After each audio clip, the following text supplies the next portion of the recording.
So the last few weeks have been really quite hectic in the guitar community, based on a particular subject, bit of controversy going on. If I'm honest, I did a video about this yesterday, and I found myself feeling like I was being a bit mean-spirited. I do feel deeply about the subject, but I do realise there's been so many videos about it. It's been done to death. Everyone's done a video about this subject.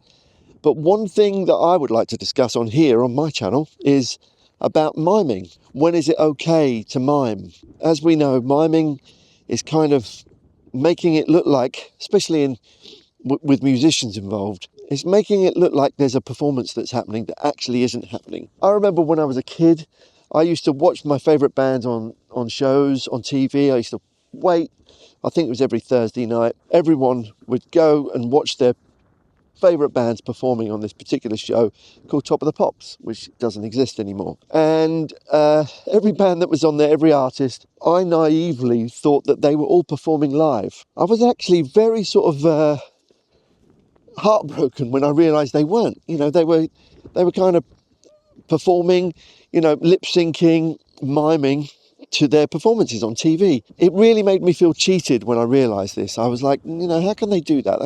That's not real. I would never do that. How dare they try and deceive us in this way? But it was only when I got a bit older and I had to do this myself that I realised that the reasons why someone would have to do this. I must admit, it made me feel a bit dirty, but I had to do it. There were budgetary constraints. There was these shows, they had to have multiple acts on, and there was just no time to set up everything and record everything, get the sound right. You had to stand there on stage pretending to play the song that was playing in the background. It made things interesting because sometimes you were playing on songs that you'd played on. Sometimes I had to do it on songs that I hadn't played on. But this was all in the aid of promoting something. You're on TV to promote a song by the band you're in or the artist you're playing. You're making it look like a live performance is happening. And this happens all the time on TV. So yeah, you'd stand up on stage and you're dancing around like a buffoon, or at least I was, pretending to play the song. Making sure your fingers are in the right place on the guitar. Some bands even made fun of it. In protest, there was an occasion where Nirvana were on Top of the Pops or some other British TV show, and they all swapped instruments and they were goofing around on stage. It was kind of a bit of a protest that, the band, it was beneath them to have to do that. But this was a necessary evil. You had to do it. Otherwise, you couldn't get on the TV to promote your song. You had to promote it. Now, when we're stepping into the realms of social media, that also takes place. I was involved earlier this year. I've worked on an album for a band. We need some promotional material. So we all went to a location and we were filmed miming to the songs that we'd recorded. We'd do a couple of takes of us playing the song in different locations, and we're all sitting on some steps, or we're all standing in a studio environment. So we're just basically adding a visual to the music, so the music can be digested and seen. The audio also has a visual aspect to it. We're representing the music, the instruments that are being played on the track, and in this case, all of the musicians that are performing it are playing on the tracks. It's just that it would be too difficult and too time consuming and too expensive to plug everyone in, everyone record live, and then turn it into a visual bit of promotion. That's what it's for, basically. There are other occasions where we have recorded stuff and I've had to record stuff and play it live and get the takes right. It's just used as a promotional tool. I can remember a time, a long time ago, where I was in Russia with a certain band and we were involved in doing a pop festival. Multiple acts on the stage. It was in Gorky Park. It was a long time ago, probably sort of late 90s. We were in Gorky Park in Moscow, and there were loads of bands on the bill that day. We had to go up on stage and perform maybe 3 or 4 songs to playback. Now, one of these songs was it had a really long intro. It was like a Pink Floyd style guitar solo that I hadn't actually played on myself. It was another guitarist that done it. But I'm on tour with this band, and one of the jobs we were doing on this tour was we had to do this playback gig. And I'm on stage. This song had a really long guitar intro, 2 minutes maybe, and it's just a padded keyboard and this sort of Dave Gilmour-esque style lead intro. I'm there with a guitar. It's not even my guitar. They've just handed me a guitar to go and stand at the stage and mime this guitar solo in front of a couple of thousand people. I looked at the rest of the guys in the band as I'm just finishing off this mimed performance of this guitar solo, and I see one of the crew guys sitting on the riser with the end of my cable just spinning it around like this. And yes, I felt very, very, very daft. So whenever I've had to do this, whenever I'm miming, I do kind of feel dirty. I feel like I'm deceiving people. With all the videos on my channel where I'm playing, that's actually me playing. I haven't pre-recorded it. I'm not miming along to myself. I've made the backing track, so obviously there'll be some rhythm parts or perhaps some picking parts. You can't see me. I've only got 2 hands, so you're not seeing me playing all of the parts at the same time. But everything that's on there, it's played by me. And I might have some program drums, or I'll have a drummer have played something on there. In particular, all of the parts you see me on screen playing, I'm actually recording them as I'm playing. I don't do a pre-record of those parts and then mime along to myself. I don't do that. I prefer to have it real. And with that in mind, if there is the odd mistake, sometimes I just keep it in. I'm not that bothered about mistakes myself.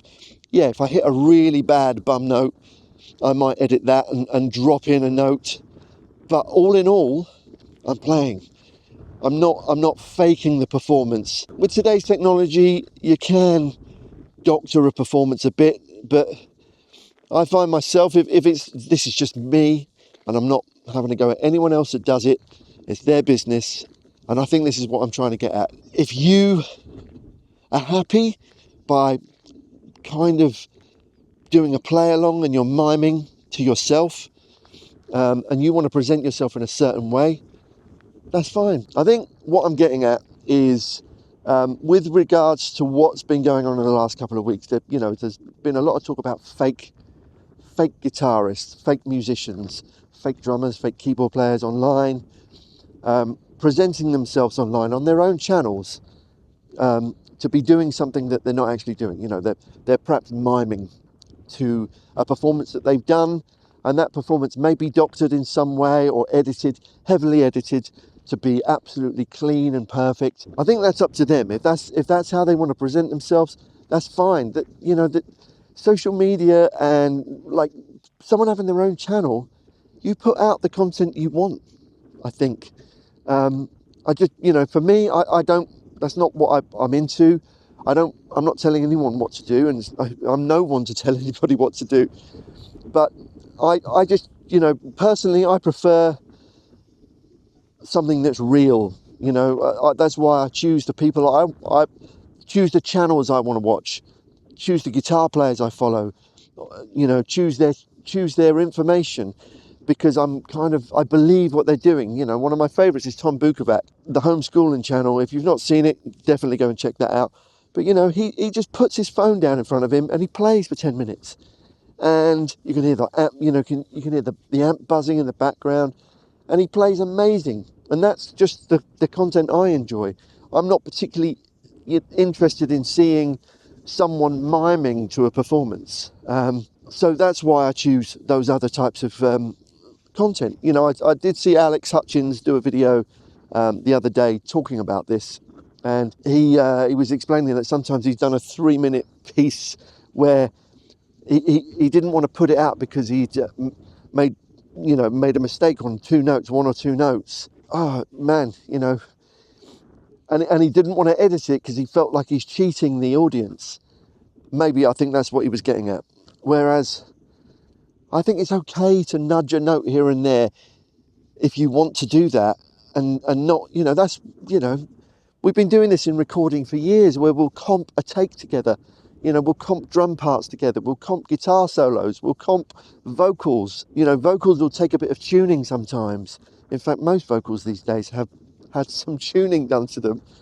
We're used to listening to that. So how I go along with it is, as long as I'm not editing more than 2% of the pass when I'm recording something, then it's okay. If most of it's okay, and I've just got to nudge one note or drop in a bum note that I played wrong, it's up to me. I do that sometimes, and sometimes I don't. Sometimes I play it until I get the absolute perfect part. I think it's up to the individual how much they want to dip their toe into faking it, and it's up to us as the listener and the person who digests that information how much we want to be faked, I guess. I don't want to watch fake stuff. I like to hear people playing. I'm always interested in knowing that someone can actually do the thing that they're doing. But I understand there's definitely an audience for that sped up music. I get it.